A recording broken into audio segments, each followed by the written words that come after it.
Great to be with you. Well, very good. Today I'd like to talk in the news, and North Korea's been in the news, and we've talked about that. And we here in Texas have actually had a little experience with hurricanes, but things are settling down now. And of course, now Florida is going through this problem of excessive rainfall and wind. But anyway, what I want to talk about today is something that is almost getting boring right now because nobody seems to really care. It's in the news and people worry a bit about it, and that is the budget deficit and the national debt and the debt limit. And a big surprise last week, the Republican leaders got caught off guard because all of a sudden, Pelosi went to the White House and made a deal with the president outside of the knowledge of the Republican leaders in the House and Senate, which is a bit different. And it more or less trapped the Republican leadership and the Republicans in both House and the Senate to, go along with the Democrats. And the Democrats, they all voted for it because it was their deal. And but the significance of all this is another story. What is the long term on this? So I'm sure you have an idea or a concept about exactly what's going on here with this debt, because I can't see any real benefits except on the short run, a political advantage for some people. But on the long run, if you care about our future, I think it's all negative. Yes, I agree. And as you wrote in your weekly column today, you quoted Rahm Emanuel, who said, "Never let a crisis go to waste." And we just had two big hurricanes, and they are capitalizing on this crisis, literally, with $15 billion that they don't have for Hurricane Harvey. And as you also point out constantly, it's bipartisan. Both parties are for it. When it's increasing any type of government power, all the fighting stops, and they'll help each other out. So, with regards to debt ceiling, Dr. Paul, was it really ever a ceiling to begin with? Because it's been raised about 100 times already. No. So the ceiling is fake, but the debt is very real. So can you talk about what, if you could talk about, because there's talk of actually repealing that ceiling altogether, what significance would that have, Dr. Paul? Well, I think it's very significant. They've suspended the debt ceiling for 90 days. This is all a 90-day deal. But Trump wants to get rid of this restraint, on spending. It would be easy to run the government, because I'm sure he didn't have a limit on what he could borrow in the empire, that his financial real estate empire, which was probably a lot more legitimate than the borrowing government. But anyway, he was not hamstrung by an artificial rule. But governments are supposed to be a little bit different, and the purpose of the limit was to restrain government. But it never really worked that way. It was a political football. It always gets raised, and always this threat at the end. We're going to default. We're not going to pay the interest on our national debt, which is a bunch of baloney. We default constantly. We just print more money and pass it out. So that's just a gimmick. And even if it were some restraints placed on this, you could also, pick priorities. Maybe not hold one payment off, and if you had to pay the interest on the debt to keep the credit out, fine. But the system we have now, even the one that exists right now, meant that they always could assume that the debt limit would be raised, and it was a political gimmick. It was the responsibility of the party in power. This time, there's a lot more confusion. It was the responsibility of who's going to develop a coalition with the deal maker in the presidency, and it turns out it was the liberal Democrats, which is rather ironic. And some people, even the conservatives, said, well, don't be too surprised. I mean, government had to do something. But like Rahm Emanuel said, in the midst of a crisis, you can't argue with it. One thing I found interesting was an individual that voted against this, Mac Thornberry, who's not a conservative. He's a big government person, but what he really loves is military government, military spending. So he voted against it because in this 90-day period, the government can keep borrowing money and all, but they have to live up to the appropriations and authorizations that have been previously passed. And he said just holding its own is a threat to our national security because they're not getting these hundreds of billions of dollars. And on principle, he was voting against it because it was suggesting maybe too much limitation. That is quite a bit different, and I'm sure you're very much aware of it, Chris. On what I want to do is, work out a system where you cut a lot of money elsewhere, you pay some of your debt down, and some of the emergencies, it's sort of, you have some empathy for them because we've messed it up too much. So this is the opposite. They want no limits whatsoever. And I keep thinking, there's no limits on printing money. So now they don't want any even suggested psychological, political limits on spending money. And why should you have them? You have no limits on spending, no limits on printing money. The whole thing is there's lots of limits on helping the poor and the middle class and the people who have lost out in this type of organization. And all of a sudden we have a system where you have many, many people not holding jobs. The labor participation rate is high. At the same time, the one percenters get wealthier and wealthier. It's not a very good system. Yes, and just to add to what you're saying there about no limits on printing money, what you're referring to is when the Fed, they used to tell us there was an M3 money supply, and they said, you know what, we're not going to tell you anymore. We're just going to print the money, and we're not going to let you look at how much we're creating. And there's also no audit of the Fed. We don't know who they're helping. Are they foreigners? Are they American banks? I mean, we can guess, but we have no idea, and they don't want anybody to know. They don't want any debt ceilings. When it comes to foreign policy, the president says he's not going to tell us what he's going to do, when he's going to do it. We'll see. Right. So we can't know. Forget about the enemies can't know. They're supposed to be working for us, and we can't know what they're doing. Right. So is this a move for more raw and unchecked power, Dr. Paul? Absolutely. That's the way it's going, and that will be the check. Eventually, it collapses because it doesn't work any longer. Just like the reference I make to the collapse of the Soviet system. But you bring up the subject of M3. I remember when that happened, probably 15 years ago, would be my guess, and I was complaining about it. At least we need to see the measurement, what you're doing. And when I quizzed it, the Federal Reserve responded that it was too expensive to keep the details. Pass that out on that. That was just hilarious. I mean, they have unlimited ability to create money and run up debt and take care of all the debt of the whole Congress in the world, but they couldn't afford, to report M3. The other thing that is unlimited is the unlimited ability of the Pentagon to spend money. Their black budgets and everything else, but they don't ever get audited. Nobody even knows what's going on with them, and all they do is they ask for more. They're in the Thornberry's camp. Don't do anything to suggest any limitation. We have a world to take care of. We have our national security interests, and we have to be involved. Don't cut a nickel out of this.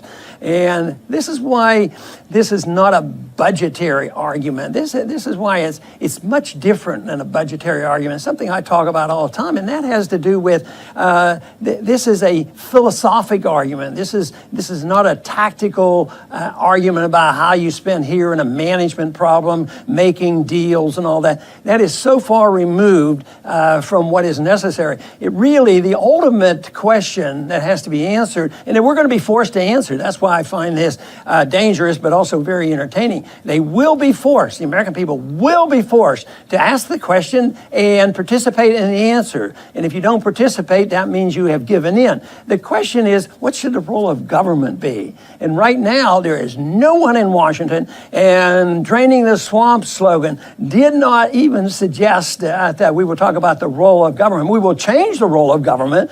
We will change the special interests and the details and what we're going to do and to build the coalitions and all this. But we're not going to ask, what is the purpose of government? Interventionism is alive and well. In this administration, this Congress, it grew incessantly from the whole time I was in Washington. It never slowed up. And under these circumstances that we're talking about today, we're limiting one pseudo limitation on it and say, no matter what, whether you we have a huge deficit. There's always an emergency. When you don't even have to wait very long.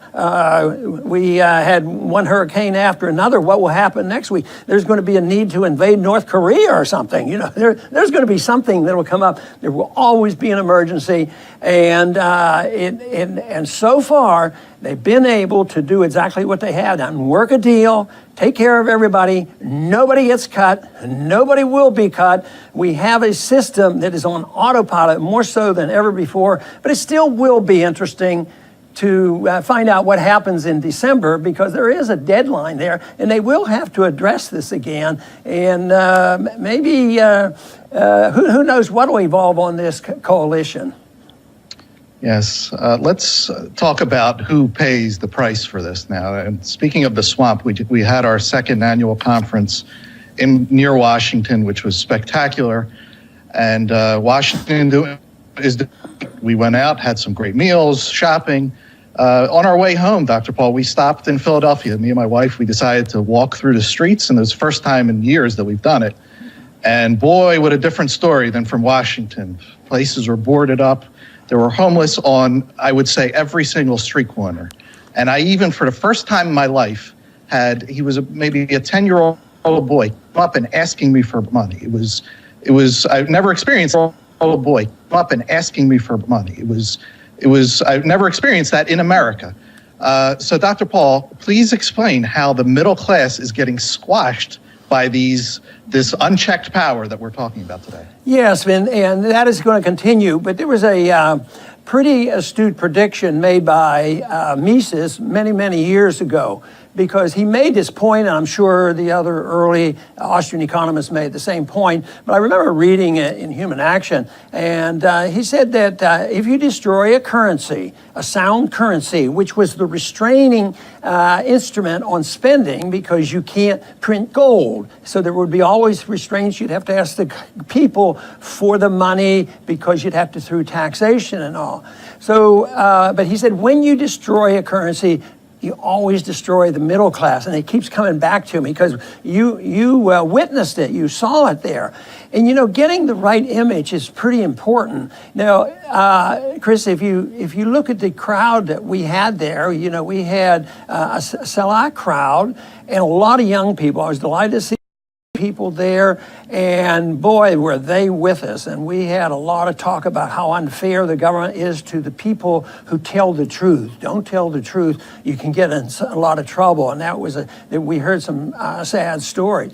So Washington, D.C., or the streets of Philadelphia, or inner cities of Detroit and Chicago, that isn't really America. The America that I like to think about will be at these crowds that I have seen at the universities, in spite of the image that universities are getting right now. But you can still find a nucleus, a remnant of people, some active individuals who are interested in trying to fix these problems. And it's a completely different story if you go to a Mises function and all the college kids are there. And I mentioned in my talk the other day about how many professors have been encouraged to go through the Mises Institute. Thousands, and then they have thousands and thousands of people they influence, and that is where the action is. So there is something going on in this country. In the 20s, everybody believed in capitalism and the gold standard, and even Roosevelt ran on that. At the same time, the universities were filled with the incoming influx of the progressive era professors, the socialists, and then communists and all. And they're still pretty much loaded with them, but there is a different type of infiltration now with more decent ideas, the ideas of liberty. And that's where we've had this tremendous refinement on the understanding of monetary policy and economic policy.